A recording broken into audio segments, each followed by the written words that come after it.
ቅዱስ አሐዱ አምላክ አሜን። እግዚአብሔር ዝፈትወኩም እግዚአብሔር ትፈቱ ናይ እግዚአብሔር ደቂ ሰላም እግዚአብሔር ምስ ኩላትና ይኹን። ከመይ ውዒላትኩም ከመይ ቀኒኻትኩም አሜን። እግዚአብሔር አምላኽና ሽሙ ዝኸበረን ዝተመስገነን ይኹነልና። ቅድስተ ቅዱሳን እመብርሃን በረከታ ረድኤታ አማላድነታ ይፈለየና። ከማ እግዚአብሔር ፈቃድ ንሎማዓንቲ እንነጋገረሉ ናይ ትምህርትና አርእስቲ ነቲ ናብ ህይወት ዘለዓለም ዘብፅሕ ምሕረት ጎይታና ኢየሱስ ክርስቶስ እንዳተጸበኹምሲ ብፍቕሪ አምላኽ ሓሉ ንርእስኹም ብዝብል ይኸውን። መልእኽቲ ይሁዳ ምዕራፍ 1 ካብ ፈቕዲ 21 ጀሚሩ ዘሎ ቃል እዩ። ሓንቲ ምዕራፍ ኣላቶ ይሁዳ እዚ ሃዋርያ ናይ ጎይታና መድሓኒና ኢየሱስ ክርስቶስ አገልጋሊ ዝኾነ እዩ። ሓዊ ያዕቆብ ተባሂሉ ዝፅዋዕ ይሁዳ እዩ። እዛ መልእኽቲ እዚኣ ዝለኣኻ መልእኽቲ ኣብ ዓለም ናይ ሓሶት ትምህርቲ ተዘርጊሑ ስለ ዝነበረ እዚ ክርስቲያን ካብቶም ናይ ሓሶት መምህራን ንኽጥንቀቑ ከምኡውን ብእግዚአብሔር አምላኽ ፍቕሪ ኮይኖም ክነብሩ ምእንታን ዘቐመጠሎም መልእኽቲ እያ።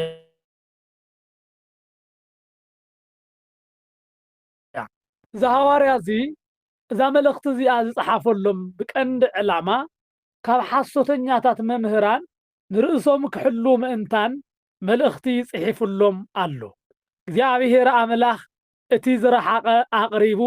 እቲ ዝረቐቐ ከዓኒ ኣዕብዩ ወይ ከዓ ኣጉሊሁ ክምህረና ፈቃዱ ይኹን። መቸም ኩሉ ግዜ ክንመሃር ከለና ናይ እግዚአብሔር ሓገዝ ረድኤት ናይ ወላዲት አምላኽ አማላድነት ተደጊፍና እዩ እሞ ቃሉ ነቲ ተናጋሪ አንደበቱ ክኸፍት ምእንታን ነቲ ዝመሃር ኣእምሮኡ ክኸፍት ምእንታን ንእግዚአብሔር ኩል ግዜ ለምኑ ኢኹም። ነቲ ናብ ህይወት ዘለዓለም ዘብፅሕ ምሕረት ጎይታና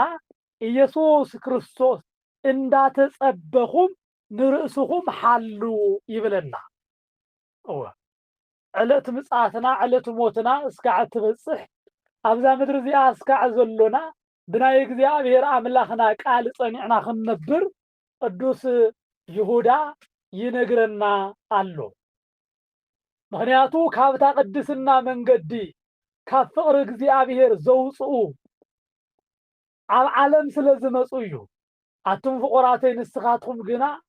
በታ ልዕሊ ኩሉ ዝተቐደሰት እምነትኩም ንርእስኹም እናሃነጽኩም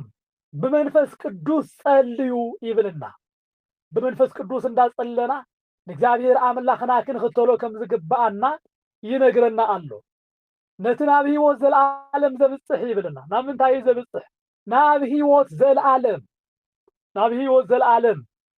ንኽንበፅሕ ምእንታን ንዕኡ እንዳተጸበና ተስፋና ንሱ ኮይኑ ሓይልና ንሱ ኮይኑ ሞገስና ንሱ ኮይኑ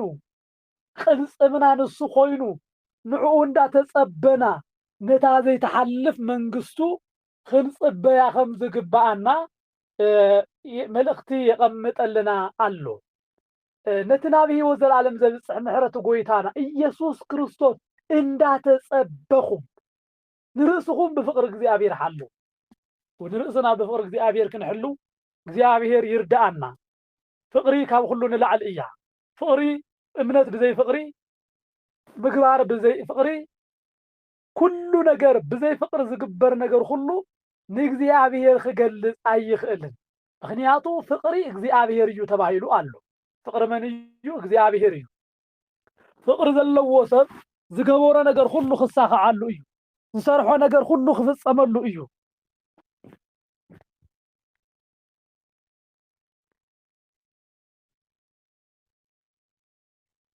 ኩሉ ነገር ክሳኸዓሉ እዩ ፍቕሪ ዘለዎ ሰብ። ፍቕሪ ዘይብሉ ሰብ ግን ዝገበረ ነገር እንተገበረ ኣብ ህይወቱ ብእግዚአብሔር ከመስግንን ከወድስን ዝኽእል ስራሕ ኣይህልውን። ስለዚ ይብለና ቅዱስ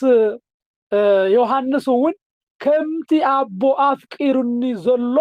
ኣነ እውን ከምኡ ኣፍቂረኩም ኣለኹ ኣብ ፍቕረይ ጽንዑ ኢሉ መልእኽቲ ዝሃበና ክርስቶስ ኢየሱስ እዩ። ኣብ ፍቕሩ ክንጸንዕ መኺሩና ኣሎ። كم تعنت إزازات أبوي زحلخو أفقرون صنيع زلخو كمو خاء نسخاتكم تإزازاتي انت حليهم أفقري كتصنعوا إيهم يبلنا بفقري صنعوا يبلنا مو بفقرو خنصلو عنو خنصنع عنو نخل من قد خعا ينقرنا عنو بفقرو تزي صنيعنا أبيوتنا نرخو نقر سلازي እግዚአብሔር ንኽንቅበል ምእንታን ካብ ፍቅሩ ክንቅበል ምእንታን ብፍቅሩ ክንጸንዕ ከም ዝግባአና ትእዛዛቱ ክንሕሉ ከም ዝግባአና ነጊሩና ኣሎ ፍቅሪ ኣብ ልቦናና ኣሎ ማለት ናይ እግዚአብሔር ሕጊ ኢና ክነኽብር ናይ እግዚአብሔር ቃል ኢና ክንሰምዕ ብእግዚአብሔር ኣለኹ ዝብል ሰብ ናይ እግዚአብሔር ሕጊ ክሕሉ ይግብኦ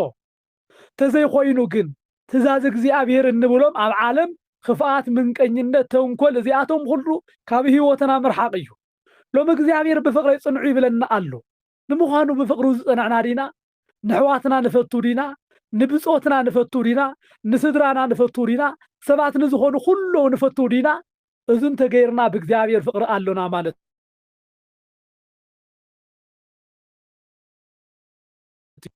اذن تزي فصيمنا ግን ኣብ ህይወትና ፍቅሪ እግዚአብሔር يبلنان مالتيو እግዚአብሔር بفقر يصنعو خبلنا كله أبو نعو أفكرو خمز فتو ولا زفقرو انت خونا نعانا فقر خعانيس كعموت زغفل عملاخ كمو فقر كهلونا تزاز እግዚአብሔር انت ايو فقري أبي وتنا كهلويو نخالوت جزار اصنا حليفنا انهب سبات قالونا دو قدميخي كخوني قبعني إلنا بهايمانوت زقبرنا ايو نقر قالو دو لومي قتلت سب كترت سب خويننا قالونا ازي هيوتنا خعات ازاز እግዚአብሔር زين حلو سبات غيرونا مسكر خويننا قالو ازي نطفات زوسدنا زلو منقدي قديفنا بفقرو خنصنع ايو قنياتو خلاتنا نموت إنا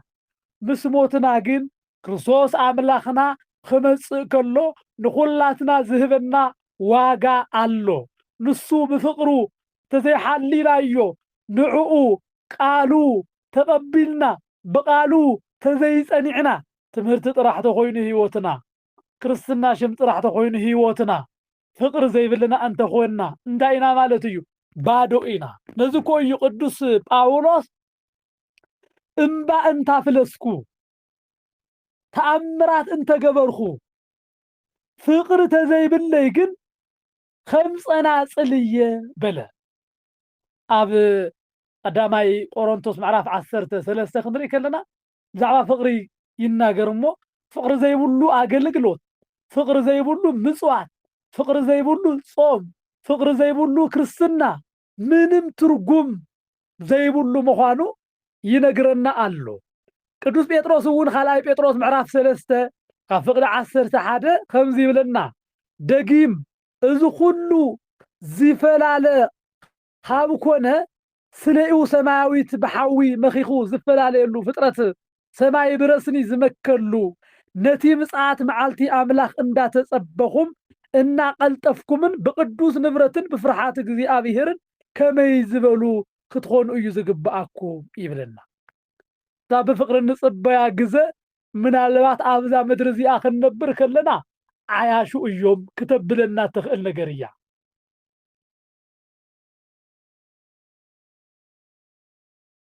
ما يزبلو سبعة اليوم كتب لنا تخيلية مخنياتو أبزا عالم زياب بفقر من بار نخلو نعقا من بار مالتيو نتزبدل كاخي ترفه نتزبدل كاخي ترفه مفكار نتسألعي خازخونا كي ترفه مفكار أب عالم عشنتيو جن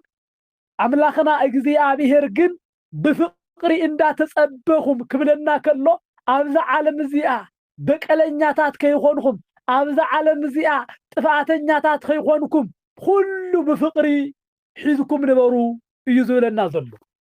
أخرياتو عالم زطفئ كابخونا نحن أبز عالم زيا ترف زي بلنا سبات كابخونا إذ كله فليتنا نتا زي تحلف عالم خنركب انتان أبتا حلافيت عالم تواردنا خنبري قبأنا تواردنا عالمنا عنا خبري يبلان نكرستوس زي فلتت عالم نعانا خطفلت إياه مالت حصوتي نزيجو عالم سلتبدلكم عالم سلتقيمكم عالم بزح نجر أبيوتكم سلتفصم نزغاتهم جن عالم تواهلون نستطوع أسم أفكروه ولا قتلكم بمعالت قصورة زلو خي ترفه ولا بحماق نجر زناجركم سب إن كي ترفه أفكروه يبلنا لومي نحنا جن كما يزبل سب إن قالونا أيكون النتي زسأل عنا نتي زفكرنها سبنكوا مفتاو أبينا قالو ولدنا زين فتو ولادنا زين فتو شكانات خويننا قالونا كابز زمن زخف أنا قريل بجزا أما هسنا زتتنس هسانكو نابقو حافت دربي ولد أكو إيات فطيرة بشكان نايس اللاس يفترة زخونة كما هسنا بمدحن تتقيم أوصيا نابقو حافت دربي يولو قزئنا بس إحنا زل أدو أولو دا تشكنا له الزمن ولادي أبلع لسبيتو سبعي أبلع لسبيتو زشكنا له الزمن فقري زتمن عمنت له الزمن ينازل لنا بحقي بكزيابير كابزن العلي زحزن نجر انتاي له ناتنا صومك نمخانو أبقدم كزيابير انتاي ترقوم كهلو يخئل فقر تزي حالينا ان قبرو نجر خلو ولا نسقانا نزقا الحاوي تلاك زيابير إلنا انت هيبنا يو فقر تزي حالينا قد وقايبولن فقر إياه نابز العالم هيوت كتبصحنا تخل فقر إياه من قد هيوت مرحنا فقر إياه مسك زيابير حادث تقبرنا تزي خوي نقول كله كنتو إيو وقناتي كله كنتو إيو كله كنتو إيو أملاخنا قد نعانا زفكرنا كيف تنايو صلاتون كلنا أفكيرو صلاتكم فتو إلونا ألو نصلاتنا أن فتولو إن خبرلو عاقمي خنحزي قبانا كرسنا كاب عالم بحالفات زي بلسو ترقم يقولون كرسنا هيوتنا أو عالم كاب ذلو سبات نعانا زحشو تزي قيرونا ترقم يقولون أو عالم ذلو امنت زي بلوم سبات انت يوم زقبرو نحنا كاماتهم تخويلنا انت ايو حالفانا ناي ايهوداوي حالفانتو ناي ايهوداوي بلጫው አበዩ ناي كريستيان بلጫخ አበዩ بمنتاينا نا احزاب እንበልጾም بمنتاينا نا عالم سبات እንበልጾም نا احزاب نمنافقان እንበልጾም بمنتاي فقر حيزنا كوي نتوم كقتلنا زمعدو زلو خفو مخرن زمخرو زلو نعاتهم كو مصلاي تخيلنا نعاتهم كو بفقر محاس تخيلنا ايو كريستوس عملنا نخسقلو مخيرو من دهالو ام مسقل شنكيرو من دهالو ناي فقرو صقعي خجلص كلو زغبرو ايفلطن يوممو يقربلهم بلا اذن اي فقر وصيتيو سلازيو بفقري نبرو زبله بمنتاي نبرو بلنا بفقري نبرو بلنا بفقر خنبر እግዚአብሔር ኃይል ይሆነና ሎሚ ከሁላስና ፍቅር ተወሲዳትና ዕራቅና ኮይንና አለና ጥራይ ዝባና ኮይንና አሉና ፍቅር ዘይብልና ሰባት ኮይንና ንኻልኦስ ዘይንሐሊ ንኻልኦስ ዘይንሐስብ ንርእስና ፈተውቲ ተጠራጠርቲ እምነት ዘይብልና كل كمانا لباز مثلنا كل كمانا سراقيز مثلنا كل كمانا أجبرباريز مثلنا امنت يلان يبلو ناي موداتا ناي فقري زي بلوم سبات نققر وعلوم مني امن نبل ايناي كاهن ايناي باباس ايناي ممهر إلا خعاب لعلم ممهران نخن الناقر ترفع حاتيات خنصرح يزقبرنا ديابلوس نمنتاي ካብ ህይወትና ፍቅሪ ምስ ወሰደ ዲያብሎስ ነቲ ዘለዓለማዊ ኣምላኽ ብፍቅሪ ከይንጽበዮ ምእንታን ብሓጢያት መንገዲ ይመርሓና እሞ ድሓር ካብ ህይወትና ፍቅሪ ኣጉዲሉ ተብቅዕ በዚ ደው ኣይብልን እንታይ ሰብ ኣሎ ኢልኩም ወሎሚ እንታይ ዝእመን ሰብ ኣሎ ኢልኩም ንሰብስ ብሰብነቱ ኣይትመልከቶ ናይሎም ሰብ ኣራዊት እዩ ናይሎም ሰብ እንስሳ እዩ እንዳበልና ኣብ ልዕሊ እግዚአብሔር ፍጡራን ኣብ ልዕሊ እግዚአብሔር ስራሕ ፈረድቲ ክንኾን ይገብረና ፍቅሪ ዝሰኣነ ሰብ ከመይ ዝገብር ስለዚ ፍቅሪ ክትበሃል ከላ ንህይወትና ንክርስትና ህይወትና ማእኸል ዝኾነት እያ ዝተመሓየሸ ህይወት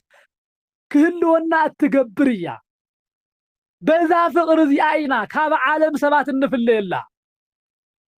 ናብነት ኣብ ዘለኹም ዓዲ መብዛሕትአን ኣሕዋትናን ደቅናን ዘለዎ ኣብ እንዳ ዓረብ ዓዲ ንሳቶም ክፉኣት ክኾኑ እዮም ምናልባት ሓደ ጥዑይ እውን ኣይጠፍእን እዩ ዝኾነ ኮይኑ ግን እቲ ናታቶም ሕመቕ ብሕመቕ ዲና ክንገልጾ ክፉ ብክፉ ኣይትስዓር ከም ዝበለ ቅዱስ ጳውሎስ ነቲ ክፉ ብሰናይ ነገር ኢና ክንመልሶ ዝግባአና ጽድቂ እኮ ኣብ ዝኸድናዮ ኣላ ንሕና ንሰባት ፈደይቲ ሕነ ከይኾንና ፈደይቲ ሰናይ እንተ ኮይንና እኮ እግዚአብሔር ከፍለና እዩ ነቶም ክፉኣት ነቶም ፍቅሪ ዘይብሎም ነቶም ንሰብ ኣመለኻኽቶም ዝወረደ ንሕና ካባቶም ብተቃራኒ ኮይንና ፍቅሪ ዘለና ሰባት ኮይንና ግን ክንረአዮም ይግባአና ብዘይገድስ ናይ ክርስትና ህይወት ፍቅሪ እትቅበሎ ኣይኮነን ሂብካ እትቅበሎ ነገር ኣይኮነን ሂብካ እትከስረሉ እዩ ብዓለም ብእግዚአብሔር ግን እትኸስበሉ ህይወት እዩ ኣብ ዓለም ከለና ኺሳራ እዩ ምክንያቱ ነቲ ዝቀትለካ ዘሎ ምጽላይ ማለት ኣብ ዓለም ኪሳራ እዩ ኣብ እግዚአብሔር በረከት እዩ ኣብ ናይ ሊቀ ዲያቆናት ቅዱስ እስጢፋኖስ ህይወት ቅትለቱ ኪሳራ እዩ ነይሩ ኣብ ምድሪ ኣብ ሰማይ ግን ንስላሴ ዘርኢ እዩ ነይሩ ስለዚ ኣብ ምድሪ ሂብካ ወይ ከዓ ሂብካ ምቕባል ዝብል መርሂ የብሉን ሂብካ ናይ ምቕባል መርሂ ወይ ከዓ መምርሒ ኣይኮነን ትምህርተ ሃይማኖትና እዙ ኣይኮነን ትምህረና እግዚአብሔር ሂብና ካብ ምድሪ ክንቅበል ከይኾነስ ንሂብ ዝሃብናዮ ኩሉ ንእግዚአብሔር ልቃሕ ኮይኑ ብሰማይ እንረኽቦ ጉዳይ እዩ እዚ ፍቅሪ እውን ኣብ ሰማይ ፍቅሪ እግዚአብሔር ክንግለጽ ዝገብረና እዩ እዚ ፍቅሪ እዚ ነቲ ክርስቶስ ኣምላኽኩም ብፍቅሪ ሓልው ናብ ህይወት ዘለዓለም ዘብጽሕ ምሕረት ጎይታና ኢየሱስ ክርስቶስ እንዳተጸበኹም ንርእስኹም ብፍቅሪ ኣምላኽ ሓልው ክብለና ከሎ ናብ ዘለዓለም ህይወት ንኽንኣቱ ምእንታን ብኩሉ ብፍቅሪ ክንሕሉ ከም ዝግባአና እዩ እቲ ፍቅሪ ከዓ ብናይ ባዕልትና ፍቅሪ ኣይኮነን ብፍቅሪ ኣምላኽ ኢና ክንሕልዎ ኣምላኽ ከም ዝገበሮ ፍቅሪ ናይ ኣምላኽ ዝመስል ፍቅሪ ከምኡ ኮይንና ንዓይ ምሰሉ ኢሉ ከም ዝመሃርና ኣምላኽና ጎይታና መድሓኒና ኢየሱስ ክርስቶስ ንጸላእቱ ኣፍቂሩ ከም ዘርአየና ንሕና እውን ንጸላእትና ንሕና እውን ሞት ንዝምነዩሉና ንሕና እውን ጥፍኣትና ንዝምነዩሉና እንከይተረፈ ክንፈቱ ይግባአና እዚ እንተገይርና ሓቀኛታት ክርስቲያናት ኢና እዚ ፍቅሪ እዚ ኣብ ህይወትና ተዘይሃልዩ ግን ካብቶም ናይ ዓለም ሰባት ዝገደድና ኢና ካብቶም ናይ ዓለም ሰባት ዝተሓትና ኢና ምክንያቱ እቶም ኣብ ዓለም ዘለዉ ሓደ ገጹ ንኣምላኾም ክሒዶም ኣብ ዓለም ዝነብሩ እዮም ንሕና ግን ኣይን ዓለም ኣይን ምድሪ ዝኾንና ሰባት ከይንኸውን ኣይን እግዚአብሔር ኣይን ዓለም ኣይን እግዚአብሔር ኣይን ዲያብሎስ ዘይኾንና ከይንተርፍ ምእንታን ወገናተይ ሎሚ ምርጫና ኣስተኻኺልና ብእግዚአብሔር ፍቅሪ ህይወትና ክንመርሕ ይግባአና ከምኡ እንተገይርና ኣብ እግዚአብሔር ኣምላኽና ስፍራ ኣሎና ኣብ ናይ እግዚአብሔር መንግስቲ ዕድል ኣሎና ስለዚ ብፍቅሪ እግዚአብሔር ኮይንና እግዚአብሔር ክንሕልዎ ይግባአና ንኩሎም ጸላእትና ኣብ ጥቃና ዘለው ንዝፈቱናን ንዘይፈቱናን ንዘፍቅሩናን ንዘይፍቅሩናን እንከይተረፈ بفقر أملاخ كنرئيهم يقبعنا بمنتاي بفقر أملاخ ويننا كنحجزهم يقبعنا خفوت تناقروا سناي نقر نملس اللهم موسنا أنت تمنيو زي أبيهر دحنا تخجوروا اللهم نمني اللهم خمو خنقبر كلنا فصمنا أملاخنا كنمسلينا كما بهم فصمان خونو تباهيلو اللور كما بهم زي أبيهر فصم كمزو نسخاتكم ونا فصمنت درجة مزو تباهيلنا اللونا خمز غيرنا بهيوتنا خنبر كلنا زي أبيهر أملاخ كعا نهيوتنا مسكر كوننا أيو سالا دمت جنشلن سالا تقال مسكرو من دما سعروا يبل نهيوتهم كسعموت عايف قروان إلو خعي نقرنا ويتا خعان لبهم نافقر أملاخن نابتع قسي كريستوسن يقنعيو يبل قدس باولوس نامنتا يقنعيو نافقر أملاخ نابتع قسي كريستوس يقنعيو أمين እግዚአብሔር ናብኡ እንጸጋዓሉ ህይወት ናብኡ እንቀርበሉ ህይወት ናብኡ እንኸደሉ መንገድ ይምርሐና በሐቂ እግዚአብሔር በዚ ሁሉ ነገር ክንስዕር ምእንታን ካልእ መላእክቲ ቅዱስ ጳውሎስ ከምዚ ይብለና ሞት ኾነ ወይ ህይወት መላእክቲ ኾኑ ወይ ገዛእቲ ዘሎ ኾነ ወይ ዝመጽእ ወይ ሓይልታት ልዕል ዝበለ ኾነ ወይ ትሕት ዝበለ ካልእ ፍጥረት እውን እንተኾነ ካብታ ኣብ ክርስቶስ ኢየሱስ ጎይታና ዘላ ፍቅሪ ኣምላኽ ክቶ ክፈልየና ከም ዘይኾነሉ ኣርጊፀ ኣለኹ እሞ በዚ ሁሉ በቲ ዘፍቀረና ኣጸቢቕና ንስዕር ኢና ይብል እቲ ዘይከኣል ፍቅሪ እታ ብዓለም ክኸውን ክሳኻዕ ዘይመስል ፍቅሪ بكريستوس أملاخنا كم نخيلو مصحافي نقرنا ألو وقناتي كم እግዚአብሔር حايلي بእግዚአብሔር حايلنت بእግዚአብሔር أصنعينت بكل ነገር كم زخل نفلطينا ولكعينا نفلطينا بعالم زلو صلاتها مفتاو خبيد كون يخيل እዩ موت نزمنه لها هيوت مننا يخبيد كون يخيل እዩ قطرن ليتن بسقاي كنحلف نزغبرونا سبات فقر مهاب كبير كون يخيل እዩ هو يردعني الله ነገር ግን ነተዘይከዓል ዝመስል ዓቢ ፍቅር ግን ብመኒና ንኽእሎ ማለት እዩ በክርስቶስ ንኽእሎ ኢና ሁሉ ዘኽእለና አምላኽና እግዚአብሔር ክብሪ ምስጋና ንዕኡ ይኹን ሁሉ ብኡ ክንኽእል ምእንታን ሁሉ ብኡ ክንፍጽም ምእንታን እግዚአብሔር ፍቅሩ ሂበና ኣሎ ነታ ብዓለም ዘሎ ነገር ሁሉ ንኽንስዕር ምእንታን ሁሉ ብሁሉ ዝገበረ አምላኽና እግዚአብሔር እንስዕረሉ ሓይልን ስልጣንን ሂቡና ኣሎ እዚ ፍቅሪ ኢልና ንጽውዖ ዘሎና بتسفاون كنحلو زتنقرنا ناب እግዚአብሔር አምላኽና ክብሪ መንግስቲ ዘቅረበና ስለዝኾነ መወዳእታና ናይ ዘለዓለም ህይወት ክኾን ምእንታን ፍቅሪ ሓዙ ይብለና ኣሎ ምክንያቱ ፍቅሪ ዘለዎ ሰብ መወዳእታው እንታይ እዩ ናይ ዘለዓለም ህይወት እዩ ናይ ዘለዓለም ህይወት እዩ بذ تسفاخن قبر يقبعنا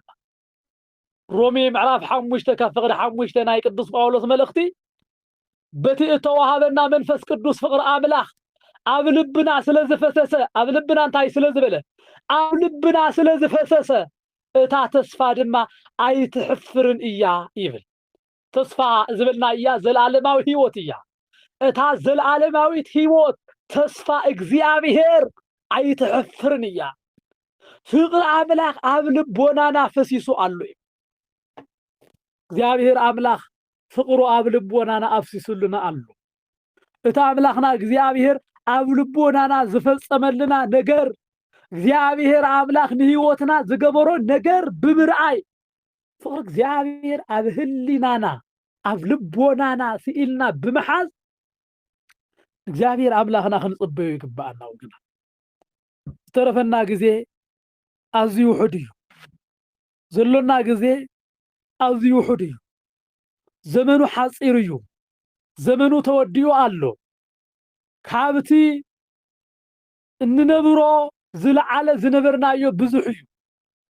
ስለዚ እግዚአብሔር ግን እቲ ዘመን ሁሉ በኃጢአትን በበደልን ዋላ እንተ ሕለፍናዮ ናይ ምሕረት ዘመን ሂቡ ንሎሚ ከዓ ሓሊና ኣሎ ፍቅሪ ሒዝና ንእግዚአብሔር አምላኽና ብተስፋ ክንጽብኦ ይግብአና ክርስትና እዩ ፍቅሪ ሃይማኖት እዩ ፍቅሪ መስዋዕትነት እዩ ፍቅሪ ክርስትና ሒዝና እስከ መወዳእታ ንጸበዮ እዩ ነፍስና ብንስሐ ሒዝና ንዑ ንጸበዮ እዩ ንሱ ክመጽእ ከሎ ከይንሓፍር ቃሉ ክዛረብ ከሎ ንሞት ፍርዲ ከይፍረደና ምእንታን ሎሚ ሁላትና በሃይማኖት ፍቅሪ ብምግባር ፍቅሪ ብጾም ፍቅሪ ብጸሎት ፍቅሪ ኮይንና ንእግዚአብሔር አምላኽና ክንጽበዮ ከም ዝግብአና ቅዱሳት መጻሕፍቲ ሁሉ ይምህሩና አለው ወገናተይ ካብ ዓለም ፍቅሪ ወፂና ናብ እግዚአብሔር ፍቅሪ ክንወፅእ ይግብአና ካብ ዓለም ፍቅሪ ወፂኻ ንእግዚአብሔር ምፍቃር ማለት እንታይ ማለት እዩ እግዚአብሔር መቸም በዓይኑ ዝርአዮ የለን ከም ዝተባሃለ ብስጋ ተገሊጹ ተመላልሱ ክምህር ከሎ ጥራይ እዮም ዝርአይዎ ሰባት ስለዚ ንእግዚአብሔር የፍቅሮ የፍቅር እግዚአብሔር አለኒ እትብሉ እንተኮይንኩም ሎሚ በእግዚአብሔር እዝዘኩም አለኹ ኣብ ጥቃኹም ዘሎ ከምውን ኣብ ርሑቕ ዘሎ ሰብ እንከይተረፈ ሎሚ ዝተበኣስኩምዎ ዘቀየምኩምዎ ሰብ እንተሃልዩ በእግዚአብሔር ፍቅሪ ሓቲትኩም በእግዚአብሔር ፍቅሪ ለሚንኩም በዲለ ኣለኹ ዋላ ተበዲልኩም እንከይተረፈ ይቅረን እግዚአብሔር ኢልኩም ኣብ ህይወትኩም ፍቅሪ ዝተባሃለ እግዚአብሔር ኣብ ህይወትኩም ኣዋሂድኩም እቲ ኣብ ልብኩም ዝፈሰሰ ፍቅሪ እግዚአብሔር እቲ ብንጹህ ደሙ ዘንጻሐኩም እቲ ብክቡር ደሙ ካብ ኃጢአት ሁሉ ዘውጻአኩም አምላኽ ዘኪርኩም በፍቅሩ ክትነብሩ ቃሉ ይነግረኩም አሎ ስለዚህ ዝተቀየምናዮም ብፍቅሪ ዘይንርእዮም ሰባት ርኢናዮም ክንጸልኦም ዝገበረና መንፈስ ሁሉ ክነውጽ ይግብአና ርኢናዮም ንጸልዮም ሰባት ከዓሉና ንግግሮም ርኢና ዘይንፈቶም ሰባት አሉና እዚ ሁሉ ካብ ህይወትና አውጽና ንእግዚአብሔር ኮይንና ክንነብር ይግባእ ኩሉ ግዜ ከመዝ ዘኻኽረኩም ሰብ ምዃኑ ጥራይ ናብ ምፍታው ደረጃ እንተ በጽሕና እዚ ሰብ ምዃኑ ጥራይ እነፍቅሮ እንተ ኮይንና ዋላ መልክዐኛ ይኹን ዋላ ክፉእ መልክዕ ይሃልዎ ጸሊም ይኹን ጻዕዳ ብዘይገድስ ሰብ ምዃኑ ጥራይ ምፍቃር እንተ ጀሚርና ናብ መልአኽነት ደረጃ ተሰጋጊርና አሉና ካብ ሰብነት ሱቂና ንፎቶ ተኮይና ማለት እዩ ዝረኸብናዮ ሰብ ምንም ከይገበርልና እኮ እዩ ምንም ከይፈጸመልና እኮ እዩ ስኺልና ንፎቶ እንተ ኮይንና ሰብ ምዃኑ ጥራይ ካብ ሰብነትና መልአኽ ደረጃ ሰጊርና አሉና ከምኡ ድማ ስኺልና ምንም ከይገበረና ሕብሩ ርኢና ንግግሩ ርኢና ወይ ከዓ ስኺልና ገና ናይ ዓይኑ ሕብሪ ርኢና ንጸልይ እንተ ኮይንና ከዓኒ ናብ ሰይጣንነት ደረጃ ናብ ጋኔንነት ናብ ዲያብሎስነት ተጸጊዕና አሉና ስለዚ እግዚአብሔር ንመልአኽ ዲና ይመርጽ ንሰይጣን ዲያብሎስ ምርጫኹም ሕዚ አስተኻኽሉ ሰባት ሁሉ ብስላሴ አርአያ ዝተሰርሑ ዝተፈጥሩ ስለልኾኑ ክነፍቅሮም ይግብአና ዋላ ክፉእ ዝገበሩና ዋላ ዘቀየሙና እንከይተረፈ ማለት እዩ ኩሎም ሰባት ዝኾኑ ክነፍቅር ይግብአና ንምንታይ ፍቅሪ እግዚአብሔር ክንገልጽ ምእንታን ትእዛዝ እግዚአብሔር ክዋጻእ ምእንታን ኣብ መጨረሻ ዝነግረኩም እግዚአብሔር እትፈትዉኒ እንተ ኮይንኩም ትእዛዘይ እውን እትሕሉ እንተ ኮይንኩም ነንባዕልትኩም ተፋቀሩን ተፋተውን በዚ ከዓ ናይ ዓለም ሰባት ሁሉ ናተይ ደቀ መዛሙርቲ ምዃንኩም በዚ ክፈልጥኩም እዮም መለለይ መንነትኩም እውን ፍቅረይ እዩ እሞ ብፍቅረይ ንበሩ ፍቅረይ እንዳተጸበኹም ሓልዩ ኢልና ኣሎ እግዚአብሔር አምላክ በፍቅሩ ክንነብር እግዚአብሔር ይርዳአና ጾሙ እንዳፈጸምና ኢና በፍቅሩ ኮይንና ክንፍጽሙ እግዚአብሔር ይርዳአና ይሓግዘና ስብሐት ለአብ ስብሐት ለወልድ ስብሐት ለመንፈስ ቅዱስ አሜን